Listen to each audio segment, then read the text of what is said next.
Voilà ce qu'il nous revient de bâtir. La vigilance, c'est tout simplement savoir repérer à l'école, au travail, dans les lieux de culte, près de chez soi, les relâchements, les déviations, ces petits gestes qui signalent un éloignement avec les lois et les valeurs de la République. Cela commence par vous, forces de l'ordre, fonctionnaires, serviteurs de l'État. Je sais combien vous saurez vous engager pour repérer ces petits riens qui deviennent de grandes tragédies. Pour identifier et déceler les signaux faibles, comme on dit souvent en matière de renseignement, et de plus en plus faibles, pour prévenir les actes tels que ceux-ci. Parmi ces signes qui doivent être relevés, une pratique religieuse rigoriste, particulièrement exacerbée en période de Ramadan. C'est un signe qui doit permettre de déclencher une alerte sur ces sujets.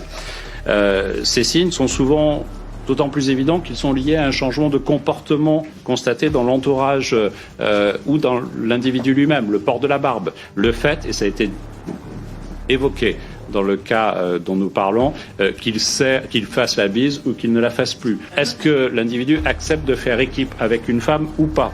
Est-ce qu'il a une pratique régulière et ostentatoire de la prière rituelle ? Est-ce qu'on a une présence d'une hyperkératose au milieu du front ? Principal conseil pour détecter la radicalisation, c'est mettre deux personnes de sexe différent dans la même salle. Hein. Ça reste la méthode la mieux, la mixité. Aujourd'hui, voir une personne dont c'est pas la culture embrasser la religion musulmane à 45 ans, ça doit poser question.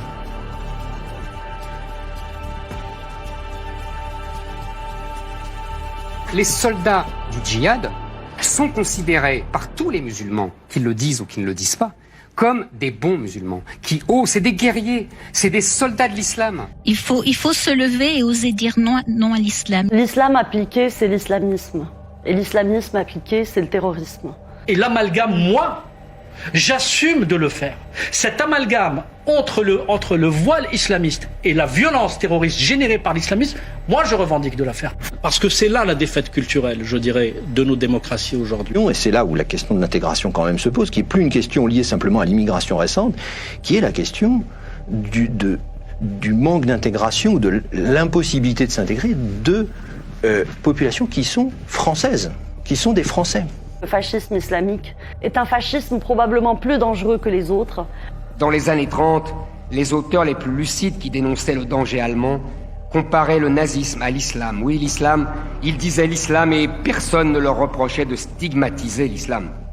À la limite, beaucoup trouvaient qu'ils exagéraient un petit peu. Bien sûr, disaient-ils, le nazisme est parfois un peu raide et intolérant, mais de là à le comparer à l'islam...